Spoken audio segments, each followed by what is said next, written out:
नमस्कार दोस्तों, इस वीडियो में आप सीबीएसई बोर्ड के द्वारा आयोजित की गई सीटेट दिसंबर 2021 के दिनांक 28 दिसंबर 2021 शिफ्ट के पेपर के संस्कृत पार्ट का कंप्लीट सॉल्यूशन देखने जा रहे हैं। सीबीएसई बोर्ड के द्वारा ऑनलाइन मोड में कई शिफ्टों में पेपर का आयोजन किया गया था, जिसमें से ये 8वें शिफ्ट का पेपर है।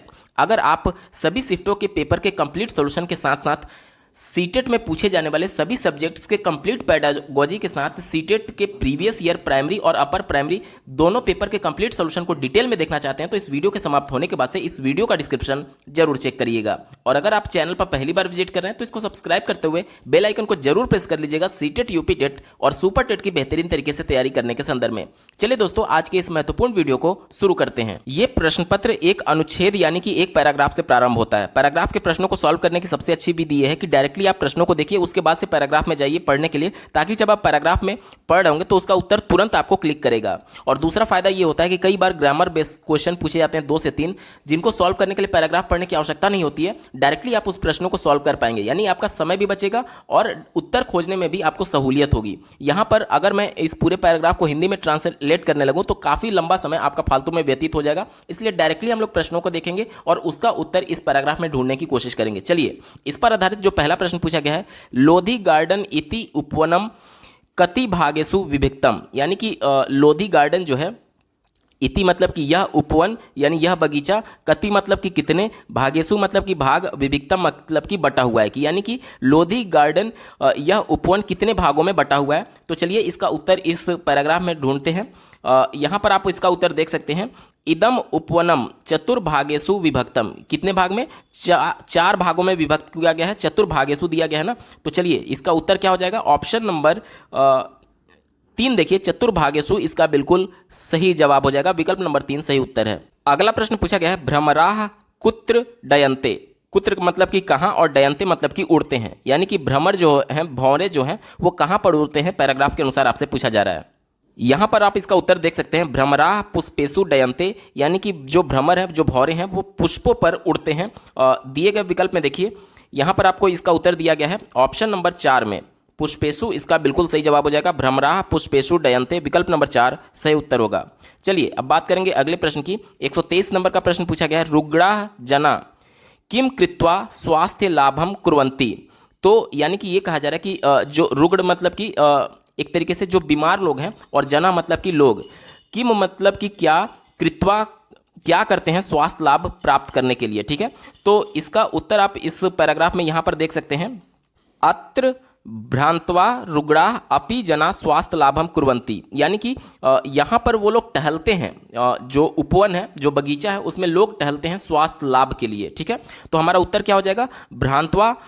देखिए यहाँ पर ऑप्शन नंबर, देखिए यहाँ पर ऑप्शन नंबर 1 में दिया गया है उपवनम भ्रांत्वा, इसका बिल्कुल सही जवाब हो जाएगा, यानी भ्रमण करते हैं। ऑप्शन नंबर 1 सटीक उत्तर है। अगला प्रश्न पूछा गया है, केसाम शोभा दर्शकानाम मनः प्रसादयति, यानी कि किसकी शोभा दर्शकों के मन को एक तरीके से प्रसाद देती है, उस सेंस में ये पूछा गया है, मतलब कि हर्ष उल्लासित करती है, यानी कि खुशी प्रदान करती है, उस सेंस में ये पूछा गया है। ठीक है, तो चलिए इसका उत्तर इस पैराग्राफ में आप यहाँ पर देख सकते हैं। देखिए यहाँ पर दिया गया है, पुष्पाणाम शोभा दर्शकानाम मनः प्रसादयति, यानी कि पुष्पों की जो शोभा है, फूलों की जो शोभा है, उसकी बात की गई है। तो हमारा उत्तर क्या हो जाएगा, देखिए ऑप्शन नंबर 3 में इसका उत्तर मेंशन किया गया है, पुष्पाणाम। ऑप्शन नंबर 3 इसका बिल्कुल सटीक जवाब होगा। बात करेंगे अगले प्रश्न की। 125 नंबर का प्रश्न आप अपने स्क्रीन पर देख पा रहे होंगे, आरामः इति पदस्य कस्य समानार्थः।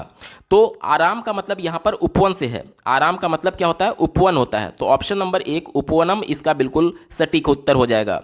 बढ़ते हैं अगले प्रश्न की तरफ। 126 नंबर का प्रश्न आप अपने स्क्रीन पर देख पा रहे होंगे, पूछा गया है, अस्मिन इति पदे का विभक्ता, यानी कि अस्मिन शब्द जो है, इस पद में कौन सा विभक्ति यूज किया गया है, आपसे पूछा जा रहा है। देखिए इदम का शब्द रूप आप अपने स्क्रीन पर देख पा रहे हैं। यहाँ पर प्रश्न में हमसे अस्मिन के बारे में पूछा गया था। अस्मिन क्या होता है, तो ये देखिए इससे में विभक्ति जो होगा वो सप्तमी विभक्ति होगा, और वचन क्या हो जाएगा, एक वचन। हमसे केवल विभक्ति पूछा गया था, तो उत्तर क्या हो जाएगा, सप्तमी विभक्ति। दिए गए विकल्प में देखिए ऑप्शन नंबर 2 सप्तमी इसका बिल्कुल सटीक उत्तर होगा। बात करेंगे अगले प्रश्न की। 127 नंबर का प्रश्न आप देख पा रहे होंगे, भ्रांत्वा इति कृदंत प्रत्यायंत पदे धातु निर्देशम कुरुतः, इसका उत्तर हो जाएगा ऑप्शन नंबर 1 भ्रम। विकल्प नंबर 1 बिल्कुल सही जवाब है। यानी कि हमसे क्या पूछा जा रहा था कि इसमें मूल धातु क्या है भ्रांत्वा में, तो मूल धातु भ्रम है। ऑप्शन नंबर 1 सटीक उत्तर होगा। इस पैराग्राफ पर आधारित अंतिम प्रश्न पूछा गया है, पंक्तिषु इति शब्दस्य समानार्थकः शब्द अनुच्छेदे प्रयुक्तः तच्चित्वा लिखता, यानी कि पंक्तिषु इस शब्द के समानार्थक शब्द इस पैराग्राफ में क्या यूज किया गया है आपसे पूछा गया है। ठीक है, तो इसका जो समानार्थक शब्द होगा वो सरणीषु होगा। ऑप्शन नंबर 4 इसका बिल्कुल सटीक उत्तर है। दोस्तों प्रश्न संख्या 129 से 135 तक एक अन्य पैराग्राफ पर आधारित पूछा गया था। चलिए डायरेक्टली प्रश्नों को देखेंगे और पैराग्राफ में उत्तर ढूंढने की कोशिश करेंगे। पहला प्रश्न पूछा जा रहा है, कृषकः क तोदनेन नुद्यमानः अवर्तत, तो यहाँ पर आप इसका उत्तर देख सकते हैं। दूसरी लाइन में इसका उत्तर मेंशन किया गया है, अतः कृषकः तम दुर्बलम वृषभम तोदनेन नोद्यमानः अवर्तत, तो किसकी बात हो रही है, वृषभम की बात हो रही है। दिए गए विकल्प में देखिए विकल्प नंबर 2 में दिया गया है वृषभम, इसका बिल्कुल सटीक उत्तर होगा, विकल्प नंबर 2 सही है। अगला प्रश्न पूछा गया था, वृषभः किम उड़वा क्षेत्रे अपतत, तो यहाँ पर पैराग्राफ में चलते हैं और इसका उत्तर ढूंढते हैं। यहाँ पर आप इसका उत्तर देख सकते हैं। देखिए स वृषभः हल मुड़वाह गंतुम शक्तः क्षेत्रे पतात, यानी क्या हो जाएगा, हल मुड़वा की बात की गई है, यानी कि हलम उड़वा की बात की गई है। ठीक है, तो देखिए इसका उत्तर क्या हो जाएगा, ऑप्शन नंबर 1 हलम इसका बिल्कुल सही जवाब है। बात करेंगे प्रश्न संख्या 131 की। आप स्क्रीन पर देख पा रहे होंगे, सर्वधेनुनाम माता का, क्या बोला जा रहा है, सर्वधेनुनाम माता का, तो इसका उत्तर ढूंढने के लिए फिर से पैराग्राफ में चलते हैं और यहाँ पर आप इसका उत्तर देख सकते हैं। देखिए यहाँ पर इसका उत्तर मेंशन किया गया है, सर्वधेनुनाम मातु सुरुभे है, किसकी बात की गई है, सुरुभे की बात की गई है।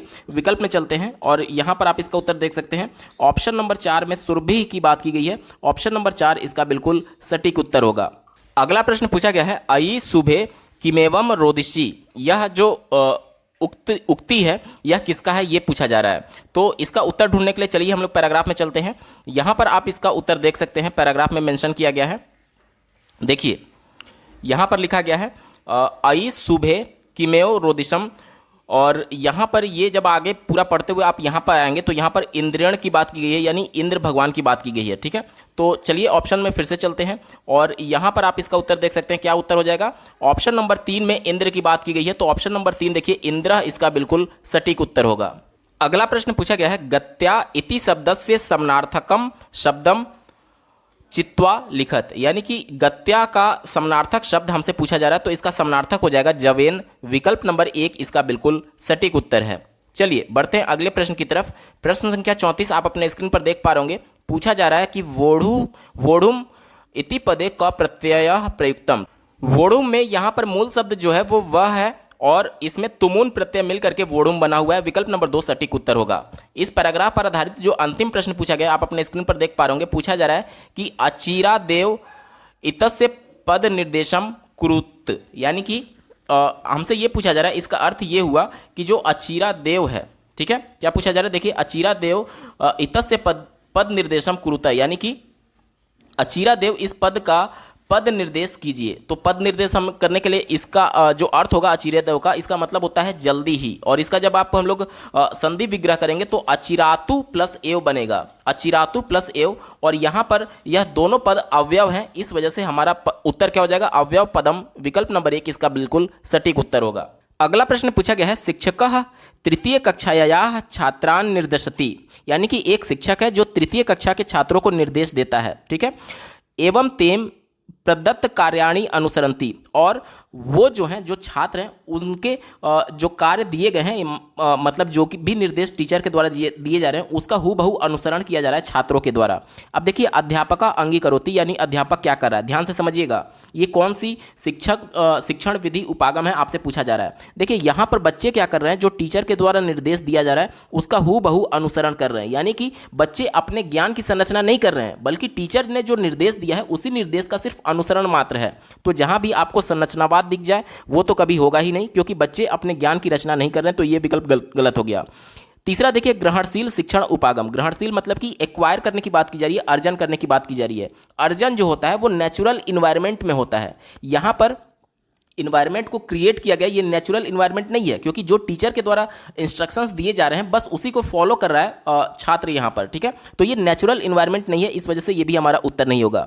ठीक है, अब अगर बात करें एक ही विकल्प बचा ऑप्शन नंबर 2, देखिए समग्र शारीरिक प्रतिक्रिया उपागम, इसे इंग्लिश में टोटल फिजिकल रिस्पॉन्स बोलते हैं। देखिए यहाँ पर जो टीचर के द्वारा निर्देश देने का काम किया जा रहा है, वो निर्देश दो प्रकार से हो सकता है कि वो वर्बल हो यानी कि शाब्दिक तौर पर बोल करके, या फिर नॉन वर्बल हो। नॉन वर्बल में अपने चेहरे की भाव भंगिमा, अपने शरीर के पोजीशन, अपने शरीर के अंगों का इस्तेमाल करके वो कम्युनिकेट कर सकता है। कैसे? देखिए, प्राइमरी स्तर के बच्चों को या फिर अपर प्राइमरी स्तर के बच्चों को जब हम लोग कविता पढ़ाते हैं, खास करके जब छोटे बच्चे रहते हैं, तो उनको जैसे एक कविता है, एक मोटा हाथी झूम के चला, मकड़ी की जाल में जाके वो फंसा। तो मान लीजिए इस कविता को आप पढ़ा रहे हैं बच्चे को, तो वहाँ पर क्या होगा कि जब हाथी आएगा तो हाथी को बताने के लिए बच्चों को आप कुछ क्रियाकलाप करके दिखाते हैं, जैसे कि आपके हाथ जो है वो केहूनी से आप अपने नाक के पास ले आते हैं, ताकि ये बताने के लिए कि सूंड है, यानी कि आप अपनी शरीर के अंगों का भी प्रयोग कर रहे हैं। इसी को बोला जाता है टोटल फिजिकल रिस्पॉन्स, यानी कि शरीर के अंगों का प्रयोग कर रहे हैं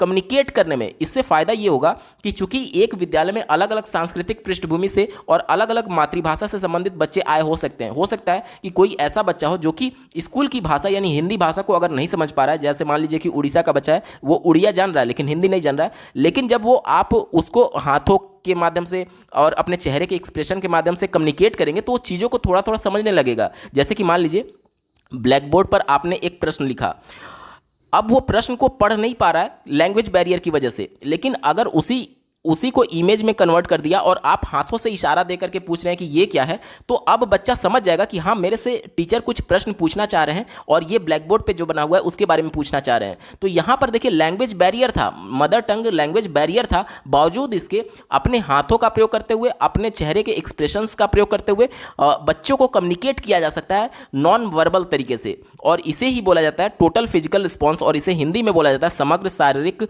प्रतिक्रिया उपागम। ऑप्शन नंबर 2 पॉजिटिव और यही इसका सही जवाब हो जाएगा, क्योंकि जो इंस्ट्रक्शंस दिए जा रहे हैं शरीर के माध्यम से या फिर चेहरे के भाव भंगिमा के माध्यम से, उन्हीं इंस्ट्रक्शंस का अनुसरण बच्चों के द्वारा किया जा रहा है। तो ये टोटल फिजिकल रिस्पॉन्स का उदाहरण है। विकल्प नंबर 2 यहां पर बिल्कुल सटीक उत्तर होगा। अगला प्रश्न पूछा गया है, सस्वर पठन क्रिया प्रामुख्येन करणीया, यानी कि सस्वर पाठन जो होता है वो प्रमुख रूप से किसके लिए किया जाता है? तो ये छोटे बच्चों के लिए किया जाता है, कनिष्ठ छात्र, इसका बिल्कुल सही जवाब हो जाएगा। जैसे ही जैसे आप कक्षा अपर प्राइमरी से फिर मिडिल क्लास में जाते हैं, फिर सीनियर सेकेंडरी में जाते हैं, उसके बाद से जब आप कॉलेज में जाते हैं तो वहाँ पर आप बोल बोल करके नहीं पढ़ रहे होते हैं, क्योंकि अभी जब प्राइमरी स्तर में बच्चा है, जब बच्चा की आयु बहुत कम है, तो वो मन में उन चीज़ों को नहीं पढ़ करके समझ पाता है, वो बोलना उसकी मजबूरी होती है, क्योंकि वो बोल कर ही चीज़ों को एक तरीके से समझ पाता है। इस वजह से छोटे बच्चों के लिए यानी कनिष्ठ छात्रों के लिए जो सस्वर पाठन है वो प्रमुख रूप से किया जाता है। विकल्प नंबर 1 पॉजिटिव है और इस वजह से यही इसका सटीक जवाब होगा। अगला प्रश्न पूछा गया है, सुधा महोदया स्वछात्रान एकम अनुच्छेद लेखनाय प्रकरणम प्रददाति, यानी कि सुधा कोई शिक्षिका है जो कि अपने छात्रों को एक अनुच्छेद लिखने का प्रकरण देती हैं। आगे पढ़िए, अयम लेखन गतिविधि कस्य उदाहरणम अस्ति, यानी कि लिखने की ये गतिविधि जो है वो किस उदाहरण के तौर पर देखी जाएगी। ध्यान से समझिएगा, यहाँ पर प्रत्येक बच्चे को अपने मौलिक विचार लिखने के लिए बोला गया है।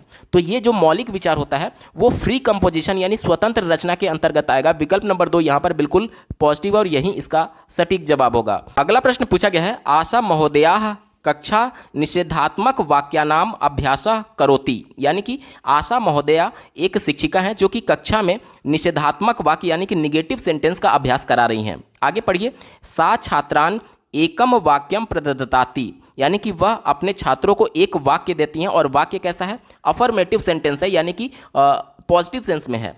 आगे पढ़िए, छात्रः अपेक्षयते यत ते अस्य निषेधात्मकम रूपम कथयेयु, यानी कि अब टीचर के द्वारा ये अपेक्षा की जाती है कि छात्र इस सकारात्मक वाक्य को नकारात्मक वाक्य में बदलें। आशा महोदया स्वकक्षायाम अंगीकरोति, यानी कि आशा महोदया अपनी कक्षा में क्या कर रही हैं आपसे पूछा जा रहा है। ध्यान से समझिएगा, जो टीचर हैं, जो शिक्षिका हैं, उनके द्वारा अफर्मेटिव सेंटेंस बोला गया है पॉजिटिव सेंस में, और उनके द्वारा बोला जा रहा है कि इसको निगेटिव में कन्वर्ट करिए। तो ये क्या है? ये रूपांतरण है पॉजिटिव से निगेटिव में। ठीक है, तो ऑप्शन नंबर 2 में देखिए केवल एक ही में रूपांतरण की बात की गई है। ऑप्शन नंबर 2 रूपांतरण अभ्यास इसका बिल्कुल सटीक उत्तर होगा। अगला प्रश्न पूछा गया है, अली महोदय पति पत्नयोः दैनिक वृत्तम आधृत्य एकम ध्वन्यंशम संचालयति, यानी कि ये कहा जा रहा है कि अली महोदय जो कि एक शिक्षक हैं वह पति पत्नी के दैनिक वृत्त यानी दिनचर्या का एक ध्वनि का अंश संचालित करते हैं। आगे पढ़िए। तत्पश्चात स छात्र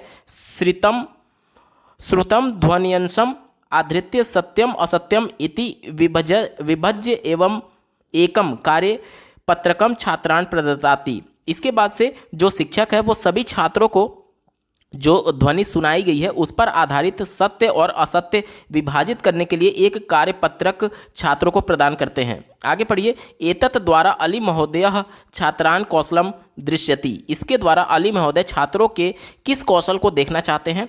तो देखिए, पहले उनको कुछ ध्वनि सुनाई गई है और उस ध्वनि के आधार पर सत्य और असत्य छांटने के लिए बोला गया है। तो ये श्रवण कौशल का विकास करने के लिए किया जा रहा है कि बच्चों में श्रवण कौशल का विकास हुआ है या नहीं, ये देखने के लिए अली महोदय शिक्षक के द्वारा इस प्रकार का क्रियाकलाप किया जा रहा है, यानी कि श्रवण कौशल जांचने के लिए ऑप्शन नंबर 2 सटीक उत्तर है। अगला प्रश्न पूछा गया है, उपचारात्मक शिक्षणे यानी रेमेडियल टीचिंग क्या होती है, हमसे पूछा जा रहा है। ठीक है, देखिए रेमेडियल टीचिंग से पहले हम लोग निदानात्मक परीक्षण करते हैं, जिसमें किसी कॉन्सेप्ट को अगर बच्चे को बताया गया है या फिर किसी चैप्टर को कंप्लीट करा लिया गया है तो उस बच्चे को उस पर्टिकुलर चैप्टर या फिर उस पर्टिकुलर कॉन्सेप्ट में कहीं पर दिक्कत तो नहीं आ रही है, उसकी इस दिक्कत का पता लगाने के लिए निदानात्मक परीक्षण किया जाता है। और जब एक बार डायग्नोस कर लिया गया कि हाँ बच्चे को यहाँ पर इस कॉन्सेप्ट में दिक्कत है, उसके बाद से रेमेडियल टीचिंग यानी उपचारात्मक शिक्षण के माध्यम से उसकी उस समस्या को दूर किया जाता है।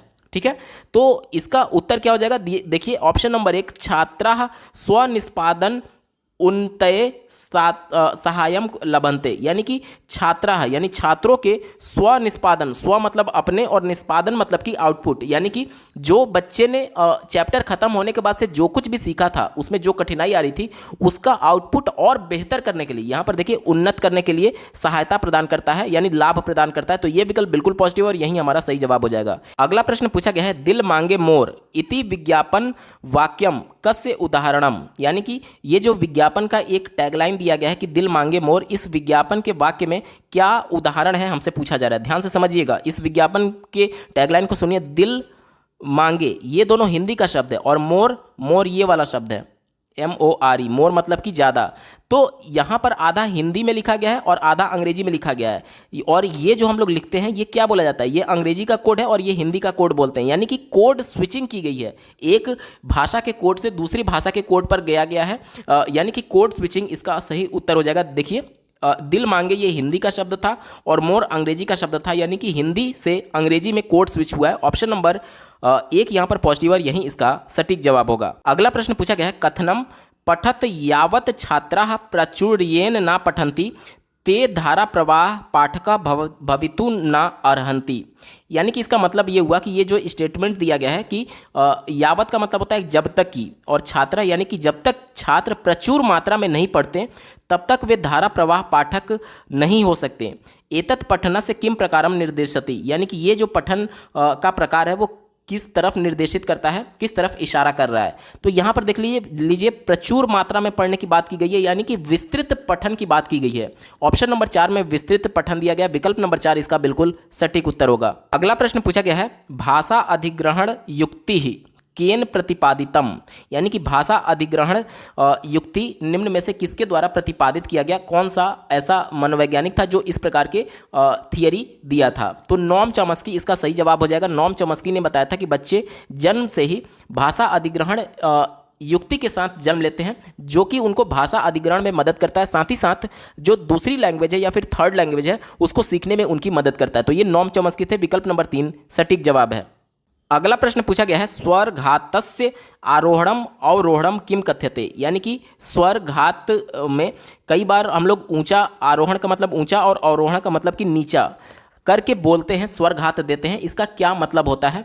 ये क्या होता है, इसे क्या कहते हैं, हमसे पूछा जा रहा है। जैसे कि एक उदाहरण से समझिए, जैसे कि मैं बोल रहा हूँ कि अगर आप सीटेट की परीक्षा पास करना चाहते हैं तो प्रीवियस ईयर पेपर को जरूर सॉल्व कर लीजिएगा। तो देखिए जरूर पे मैंने बहुत ज़्यादा स्वराघात दिया है, यानी बहुत ज़्यादा वहाँ पर आवाज़ तेज करके बोला है। इसका मतलब क्या हुआ कि मैं उस बात पर जोर दे रहा हूँ कि आप प्रीवियस ईयर के पेपर को जरूर सॉल्व कर लीजिएगा। तो ये बार बार अपने आवाज़ को ऊंचा, तेज और नीचा करना, इसे हम लोग इंटोनेशन कहते हैं, अनुतानम संस्कृत में कहते हैं। विकल्प नंबर 3 यहाँ पर बिल्कुल सही जवाब हो जाएगा। यही हमसे पूछा गया था कि आरोहण यानी कि तेज करना और अवरोहण यानी कि कम करना, इसे क्या कहते हैं? तो इसे हम लोग इंटोनेशन यानी कि अनुतानम कहते हैं। विकल्प नंबर 3 सही जवाब है। अगला प्रश्न पूछा गया है, वैज्ञानिकः किमर्थम कथयन्ति यत् शिशुभ्यः सवार्तालापः महत्वपूर्ण, यानी कि मनोवैज्ञानिक ऐसा क्यों कहते हैं कि बच्चों के साथ, शिशु के साथ सहवार्तालाप महत्वपूर्ण होता है? क्योंकि जब बच्चों से हम लोग बात करते हैं, जो बच्चे बोलना नहीं जान रहे हैं, तो हमारे द्वारा बोले जा रहे भाषा को, वह ध्वनियों को सीखते हैं। जैसे कि पहले बच्चे जब बोलना प्रारंभ करते हैं तो पहले शब्द नहीं बोलते हैं, वो पहले म प, इस प्रकार से मामा का केवल माँ, पापा का केवल पा, इस प्रकार से वर्णों को बोल रहे होते हैं, यानी कि ध्वनियों को सीख रहे होते हैं। तो ये कहाँ से सीख रहे हैं? उसको कोई अल्फ़ाबेट या फिर वर्णमाला कोई सिखाने तो जा नहीं रहा है। जो हम लोग भाषा का प्रयोग कर रहे हैं, उसी भाषा के आए हुए वर्णों को, ध्वनियों को वो धीरे धीरे सुनते सुनते और उसी का उच्चारण और अभ्यास करते करते वो भी बोलना सीख जाता है। यानी कि देखिए क्या हो जाएगा, ऑप्शन नंबर 3, अयम भाषाया, अयम मतलब कि हमारे द्वारा बोले जा रहे भाषा के ध्वनि शिक्षणम, यानी ध्वनि यानी कि वर्ण शिक्षणम आरभते, यानी कि हमारे द्वारा बोले जा रहे भाषा से वह ध्वनि सीख करके ध्वनि बोलना सीखना आरंभ करते हैं। विकल्प नंबर 3 पॉजिटिव है और यही इसका सटीक जवाब होगा। अगला प्रश्न पूछा गया था, अधोलिखितेषु शिशु वाक् संबंधम पदम अस्ति, यानी कि निम्नलिखित में से शिशु के वाक संबंध से संबंधित पद कौन सा है? तो शिशु जो है, जो बालक हैं, वो बैबलिंग करते हैं। ठीक है, ऑप्शन नंबर 2 यहाँ पर बिल्कुल सही जवाब हो जाएगा। विकल्प नंबर 2 सही उत्तर है। अगला प्रश्न पूछा गया है, गुरमीत महोदयाः स्वछात्रान् कोविड-19 इति आपदा विषये कथयितुम् इच्छति यथा छात्राः ता आधृत्यं कानिचिद् वाक्यानि लिखितुं शक्नुयुः। गुरमीत महोदया करणीया, यानी कि ये बोला जा रहा है कि गुरमीत महोदया अपने छात्रों को कोविड-19 इस आपदा के विषय में अपने इच्छा के आधार पर कुछ शब्दों को, कुछ वाक्यों को लिखने के लिए कहती हैं। ठीक है, उसके बाद से छात्रा ताम आधृत्यम, उनके आधार पर कोई कुछ वाक्य वो लिखती हैं, यानी कि ब्लैक बोर्ड पर लिखती हैं। गुरमीत महोदया क्या करना चाह रही हैं, ध्यान से समझिएगा। गुरमीत महोदया ने जो टीचर हैं, उनके द्वारा एक विषय दिया गया, टॉपिक दिया गया कि बच्चों आप कोविड-19 पर अपने विषय में लिखिए, मतलब अपनी भाषा में लिखिए। तो यानी मौलिक विचार, प्रत्येक बच्चे का भाषा अलग होगा, प्रत्येक बच्चे का कॉन्सेप्ट अलग होगा। तो उसमें से जो भी अच्छे तरीके से अपने आप को अभिव्यक्त किया होगा, अपने विचारों को अच्छे तरीके से लिखा होगा, उसमें से कुछ शब्दों को उठा करके कुछ एक तरीके से कुछ बच्चों के लेख को उठा करके वो ब्लैक बोर्ड पर लिख रही हैं। यही हमसे पूछा गया है कि गुरमीत महोदय क्या कर रही हैं। तो ऑप्शन नंबर 4 देखिए, वो बच्चों को मौका दे रही हैं कि आप अपने अनुभव को अभिव्यक्त करें। ऑप्शन नंबर 4 देखिए, छात्रान महा आपदा कालस्य अनुभवानि अभिव्यक्तुम कथ्यते, यानी कि आपदा के समय में बच्चों का क्या अनुभव था, अपने अनुभव को लिख करके वो अभिव्यक्त करेंगे बच्चे। और प्रमुख अभिव्यक्तानि, यानी उनमें से जो महत्वपूर्ण है, उनमें से जो इंपॉर्टेंट है, उसे श्यामपट्ट पर लिखने के लिए कहेंगे। ठीक है, ऑप्शन नंबर 4 यहाँ पर पॉजिटिव है और यही इसका सही जवाब होगा। अगला प्रश्न पूछा गया है, ईशा महोदया द्वितीय कक्षायाः छात्रान् वस्तूनां चित्राणि प्रदर्शयति, यानी कि ईशा महोदया जो कि एक शिक्षिका है, वो दूसरी कक्षा में छात्रों को कुछ वस्तुओं के चित्र प्रदर्शित करती हैं, यानी कि दिखाती हैं। तत्पश्चात सा स्पष्टतया उच्च स्वरेण च तेषां नामानि उच्चारयति, उसके बाद से उस पर्टिकुलर वस्तु को जो कि चित्र दिखाया जा रहा है, उसका शब्द, उसका जो उच्चारण है, वो तेजी से सबको बताती हैं। ठीक है, उसका नाम क्या है, उस वस्तु का नाम क्या है, तेजी से उच्चारण करके बताती हैं उच्च स्वर में। इदम कृत्वा, यानी कि यह क्या है, आपसे पूछा जा रहा है। तो देखिए वो बेसिकली करना क्या चाह रही हैं, वो उस नवीन शब्दों के बारे में, बच्चों के ज्ञान के वर्धन की बात कर रही है। यानी कि देखिए अगर यहाँ पर वस्तु इंपॉर्टेंट नहीं है, वस्तु से जोड़ करके नया शब्द बच्चों को सिखाना इंपॉर्टेंट है, क्योंकि हम लोग संस्कृत का पेपर सॉल्व कर रहे हैं। संस्कृत की भाषा की बात होनी चाहिए, यहाँ पर किसी वस्तु को इंपॉर्टेंस नहीं देना है, क्योंकि वस्तु तो इसलिए दिखाया जा रहा है ताकि बच्चे प्रत्यक्ष तौर पर देख करके समझ पाए कि हाँ ये इस प्रकार का चीज़ें हो रहा है, इस प्रकार की चीज़ें होती हैं। चित्र को माध्यम से देख करके वो चीज़ों को समझ पाएंगे, परिवेश से जोड़ करके, इसलिए बताया जा रहा है। मेन एम यहाँ पर यह है कि बच्चे नवीन शब्दों के बारे में अपने ज्ञान की वृद्धि कर पाएं। ठीक है, ऑप्शन नंबर 2 देखिए, सा छात्राणाम नवीन शब्दानाम ज्ञानवर्धनम इच्छति, यानी कि वह बच्चों के नवीन शब्दों के ज्ञानवर्धन के लिए इच्छा व्यक्त कर रही हैं। ऑप्शन नंबर 2 यहां पर बिल्कुल सटीक उत्तर है। अगला प्रश्न पूछा गया है, डैश सिद्धांतः वर्णयति यत् कथम पाठकाः पाठस्य अवबोधनाय स्वपूर्ण वार्जित ज्ञाने सहपाठिन पाठ स्थित सूचनानां संयोजनम कुर्वन्ति यानी कि ये बोला जा रहा है कि वह कौन सा सिद्धांत है जो ये वर्णन करता है कि जो बच्चों के द्वारा, जो पाठक के द्वारा पढ़ा गया है, यानी जो बच्चे को अवबोध हो चुका है, वह उसके पूर्व ज्ञान के आधार पर फिर से कंपैरिजन यानी तुलना किया जाता है और उसके बाद से तुलना करने के बाद से सूचना का संयोजन किया जाता है। तो ये स्कीमा होता है। स्कीमा बेसिकली होता क्या है, ये जीन पियाजे का एक महत्वपूर्ण टर्म है। इसमें उन्होंने ये बताया था कि बच्चे जो कुछ भी नया इन्फॉर्मेशन देखते हैं, वो नया इन्फॉर्मेशन उनके माइंड में पहले से स्कीमा बना होता है। स्कीमा मतलब कि सेट ऑफ इन्फॉर्मेशन, यानी कि इस प्रकार से देखिए, जिस प्रकार से आपके मोबाइल में आपका डेटा सेव होता है कि MP3 का अलग फाइल है, उसके बाद से इमेजेस का अलग फाइल है, उसके बाद से जो वीडियो क्लिप्स हैं उनका अलग फोल्डर होता है। तो ये बेसिकली फोल्डर समझ लीजिए इस स्कीमा को, कि प्रत्येक इन्फॉर्मेशन का जो अलग है इन्फॉर्मेशन, उनका अलग अलग फोल्डर बना हुआ है। तो वही पूछा जा रहा है कि बच्चे को पढ़ने के बाद से जब अवबोध हो गया तो उसके पूर्व ज्ञान से जो सूचना का संयोजन किया जाता है वो क्या होता है, तो वो स्कीमा में होता है। विकल्प नंबर 3 पॉजिटिव है और यही इसका सटीक जवाब होगा। दोस्तों ये पेपर पूरा सॉल्व हो चुका है। आपको ये वीडियो कैसा लगा कमेंट के माध्यम से जरूर बताइएगा। साथ ही साथ अगर आप सीटेट प्रीवियस ईयर के अपर प्राइमरी और प्राइमरी दोनों शिफ्टों के पेपर के कंप्लीट सॉल्यूशन को डिटेल में देखना चाहते हैं और सभी सब्जेक्ट्स के कंप्लीट पेडागोजी को डिटेल में पढ़ना चाहते हैं, तो इस वीडियो के बाद इस वीडियो का डिस्क्रिप्शन जरूर चेक करिएगा। अगर आप चैनल पर पहली बार विजिट कर रहे हैं तो इसको सब्सक्राइब करते हुए बेल आइकन को जरूर प्रेस कर दीजिएगा। इस वीडियो को देखने के लिए आपका बहुत बहुत धन्यवाद। भगवान करे आपका दिन शुभ हो।